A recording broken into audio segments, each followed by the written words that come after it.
Rivington Pike is a hill summit on Winter Hill. It is part of the West Pennine Moors. It overlooks the village of Rivington. Just below the pike is the Rivington Terrace Gardens, which is a magical place of hidden paths, caves, structures and lakes covering an area of roughly 45 acres of hillside. Here is an account from a witness talking of what happened to her at this area of Winter Hill.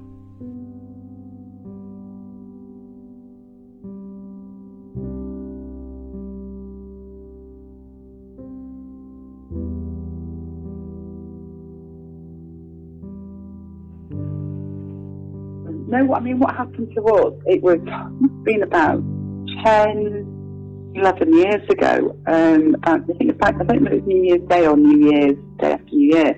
We've gone up to the Pike with a friend. Yeah. With my daughter. She must have been about 10. And so, yeah, it was probably longer than sort of 10. Gone up there and it was really frosty and icy, and which is fine going up in the daytime. But we'd gone up there and there was this spectacular sunset, and you can see like the sun going down over Snowdonia and the sea. Yeah, and we stayed up there longer than we should have done because it was just so beautiful. And then you realise it's getting dark very, very quickly, and the temperature drops, and there was ice everywhere. And when you have one of those moments like, shit, we've got no torch. We've got to get down there, like through the garden in the ice. So there's ice on the path and snow in the dark. Yeah, because it gets quite bad on there. Yeah, so it was like, you're thinking, shit, we shouldn't have let this happen. Because Zoe was, she was young and it was dark and it was quite treacherous. And this dog appeared, right, from nowhere. It was just us. I was with this guy. That was young at the time, and there was my daughter, so everybody had gone home, and this dog appeared, this black dog. It never came close. Can you imagine just you're in the middle of nowhere, and there's a dog, but he didn't come close at all. Yeah. And it wasn't, massive like the Shiker or Red Eyes or anything else. It was just a black dog. Right. It took us down. It guided us down. But it never came close at all. It was not friendly in the fact it came up fussy. It just kept a reasonable distance from us and took us down the path. Right. And then when we got to the bottom, it just walked away. Right. So it was in front all the time? It was in front of us all the time. It took us down. We just decided, we thought this is a bit odd. There was nobody else around. Because you can imagine it was dark, it was twilight, and very icy, and it just took us down the path. Wow. It just guided us down, and when we got to the bottom, which is towards the back of, the house where the barn is and things, and it just left us, went down the lane on its own. Wow. It was taking us right down from the pike, from the tower. Yeah. How big was it? I'd say it was a medium-sized dog. Yeah. It wasn't a big. We didn't look like a big one. Wasn't one of the massive ones that you hear about. It was just looked like an ordinary-sized black dog. Yeah. But never ever came close. But you'd expect a dog to do that. It was perhaps wandering on. It's like, what was it doing up there on its own? Yeah, that's because it's in the middle of nowhere when you think about it. Yeah, and it would never, but, even so, if it's been lost or something, it would have perhaps hung round or come towards. It didn't. It just acknowledged us. We knew we were there. It acknowledged us. And it took us down, and if we're a bit slow, it waited. Right. So that was the thing. It wasn't just a dog that was just walking ahead. If we were slow, so it kept waiting for us. Very strange. Yeah, it's happened to me before that, not there, but at Avebury, where I was with my mum and my daughter, and we had a really quiet, it was the day actually I discovered paganism. It was a whole string of events, which I'm not going to go into because I haven't got time. Yeah. But me and my mum and my daughter would have some just mega experiences out on the land, like mine, And we were up near the monument near the White Horse was at the back of Avebury, and we didn't know our way down.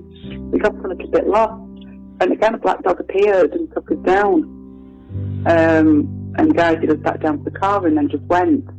But and then you think, well, maybe it's no farms nearby, no people, no anything, just on its own, a dog.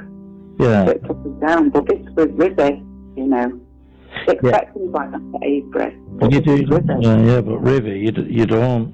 That's two within that area, though, isn't it? Now that I've come across both the same thing in front,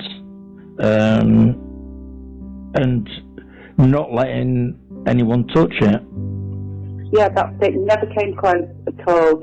It always remained a distance between us. I can't remember how many metres? It's been 3 metres. The whole time, 2 metres, something like that.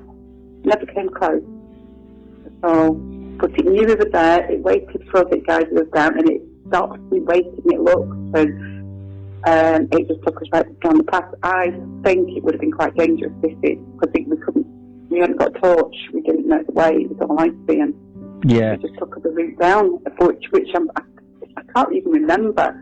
Because it was dark and it was twilight, it's not like it was familiar going down, where you think, I'm going here, I'm going there. Yeah. It just took us down. Well, it is a dangerous pass out in dark, just being in dark without a torch. But I know at this time of year it gets really icy, doesn't it, with all the water flow just icing up when it gets dark. So it was like that, and it was freezing, and it'd been snowing, and we were stupid for hanging around to go down in the dark, but we were just so caught up in the sunset over Macedonia, and everything we saw. And so that was it, nothing else spectacular, but it was just so strange. Well, it's strange in itself, that. The dog up there, and then just wandering off like that. Yeah, it did. Yeah, because you wouldn't expect it right at the Pike.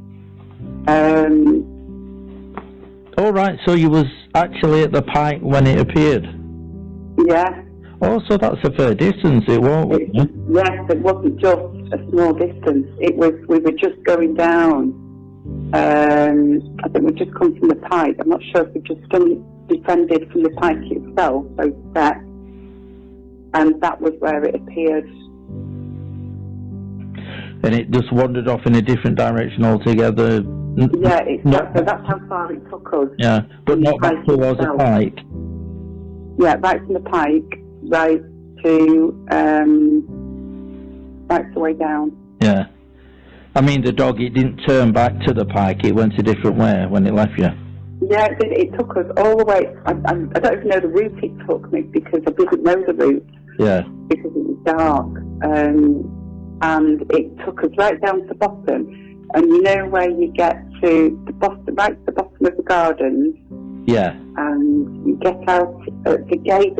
I just can't even remember where it took us, but it took us down. And where you get to the back of the barn? Yeah. The big barn, where the one where the bikers go. Yeah. There's a path. There was a path there, and it just walked down there. Because it took us to the barn.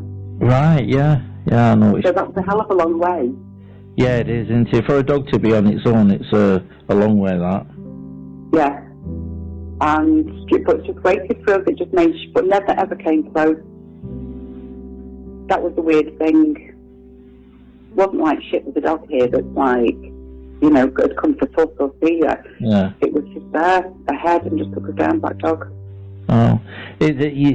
You tend to hear that with people when they're, stranded a little bit, and these dogs appearing and helping them along. Yeah. It's amazing.